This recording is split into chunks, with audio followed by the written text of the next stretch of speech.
Rabbi Akiva. Ashreichem Yisrael. Mimetar Esther.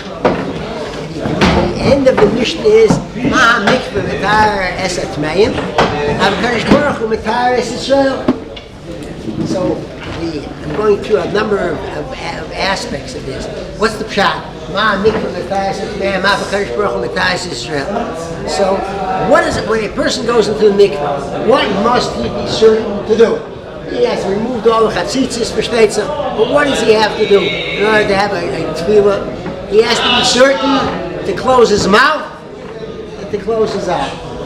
If he's not careful to watch his mouth, to watch his eyes, then it's going to be a problem for him. As far as he can be yaitz in the tefillah, but it's not going to be so good either. Shots like this. Some of the Meforshim say that just as when a person and they close their mouth and close their eyes, a person who wants to become pure, HaKadosh Baruch Hu will purify him, but has to also watch his mouth and watch his eyes. That's just a reminder in that respect as well. The Brisker Rov, I'm just giving you a number of ideas as we get ready for Yom Tov. The Brisker Rov once went to Poland, and there in Poland, the Hasidim were watching him and made him feel uncomfortable because they scrutinized every move he made. He said, "Why are you looking at me this way?" So one of them said, "Because it's a schooler for Yira Shemayim to look at a tzaddik." So he said to them, "The Amech Kulam Tzadikim."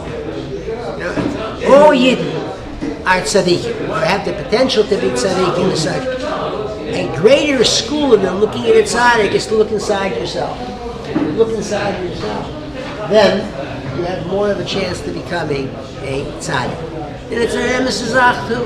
A person has to use every means available. And and then we last one to say that we shouldn't look at our tzaddikim and become more makusha to a HaKadosh Baruch Hu from that. But in truth, a person looks inside himself and he's going to be able to be even more so on that road as such. Right. The fact is the Mizok Tazay, Shuva Yisrael, Shabbat Shuva, Shuva Yisrael Hashem Lekecha, Ki Koshalto B'Avernecha.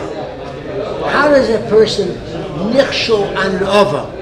We have, of those averis which a person is culpable. He stands, he's guilty in certain ways, and he has to do tshuva.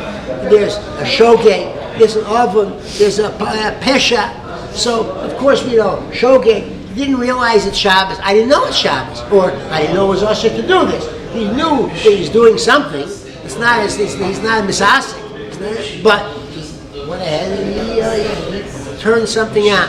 The other person is an avo. It was dark. He needed light. It's Shabbos. Didn't stop. He turned the light on because he wanted to have light. That's avon. And then, of course, merit is the person who chas v'sholem is doing an aveira just for the sake of doing the aveira, or whatever thought comes into his mind. But the question is this: if we're speaking about kikoshalto b'avonecha, you stumble. You don't stumble with an avon. You stumble with a chet. In that sense, when you weren't careful. I didn't know it's Shabbos. Why didn't you know it was Shabbos? I didn't know it was Usher. You should have known. That could be a stumble. But over an oven, the person did it because he wanted to have light when he shouldn't have turned on the light. So there are a number of mahalchim. But one is the Beis HaLevi. The Beis HaLevi says the following, that sometimes a person does an avera, but he doesn't realize the ramifications of it.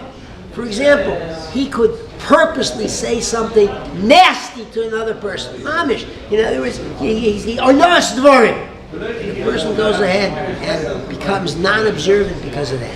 He says, if this is the way a Ben Torah is, it's not for me. So I didn't realize that's what happened. Okay, so I wasn't careful what I said, but I never thought that I would be the cause of this person using bad choice, his bechira, unfortunately, to make a choice like that. So essentially the Beis HaLevi is saying a person has to be careful and also the ramifications of his behavior. A person pushes somebody, so he pushes him right. So that wasn't the right thing to do. He did it purposely. But he didn't realize the person would fall down and hurt and really get hurt, have to go to the hospital, whatever it is, because he fractured something. The idea is that the person is responsible for the ramifications of what he does. Therefore, Shuva Yisrael, Shuva Kikashalta B'Aveinecha. Even on Ovo, something happens, if you're partially responsible for it in the beginning, you're going to have to take, even though that was, I didn't realize, I didn't expect that to happen. Another idea of Shuva Yisrael, Ad Hashem Elokecha.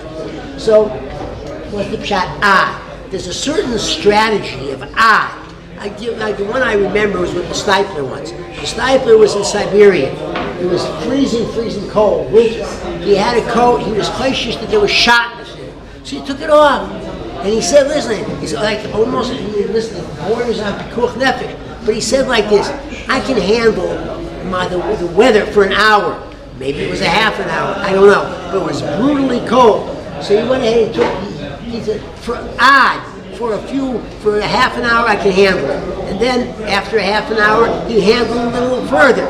And a little more. Until he went through the whole night, and whatever he was able to do to get clothing for himself, he did.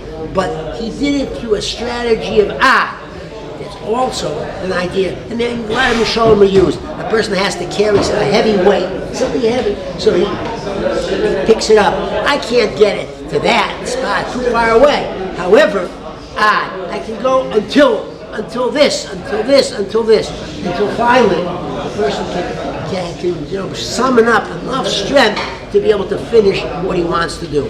So therefore, sometimes it's better not to look at the final goal, because that can be so daunting, so overwhelming, the person's not able to do it. But what he can divide it into parts. Shuva Yisrael Ad Hashem Elokecha. Use the strategy of Ad when necessary. That's your Sulam Mutzav Arza, the Rosh Hamagia Shemaima. Every rung. Don't try to go from the bottom to the top. Go rung by rung, ad by ad, if that's necessary, and then be able to get where you have to go. Smaller Kabbalahs, the Yetzer Hara says, it's Yantif, Macha, make a real Kabbalah, no baby steps, real. And then, of course, the person falls on his face, he can't do it. But we understand that we try to do what's necessary, better shorter than longer, if we know that we can make that particular type of Kabbalah. The Bali Musar say it's important not only to do tshuva on aveiros, but tshuva on mitzvahs. Tshuva on mitzvahs, it's pretty clear. A person does a mitzvah, of course, but there's so much hislavus that a person can have, so much kavanah that a person can have, so much of all these things that a person has to be not just nemashmish, but nefashmish. That which I did, that I do it the best way, and that's it.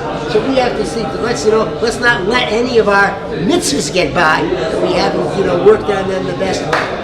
Since this is the last time that we're going to be meeting, most likely, I want to just end with a thought that has to do with Sukkot. Sukkot, yes, because we're almost holding by Yisrael Chag Sukkot by now, even though we haven't had Yom Kippur yet. But it's based on something we said a couple weeks ago. And this is the idea now.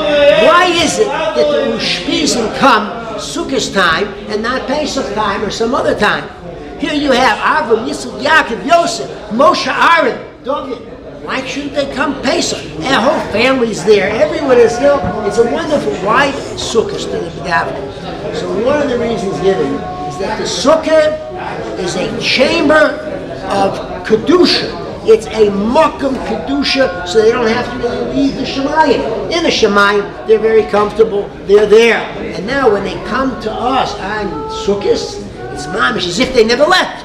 Because the sukkah there's only one tachlis for a sukkah, and that is only l'shem mitzvah. Yes, a house has the seder, and it's the seder which is of course beautifully done with kedusha in the house. But here, even the house itself is a makam kedusha. So when they leave, says in the Siva Shalom, to go Mir Shemayim here, it's kilu they didn't leave at all, and therefore they're very comfortable in doing it. All that we are doing should be able to bring us closer to Hakadosh Baruch Hu. Gemar Chasim Atayv.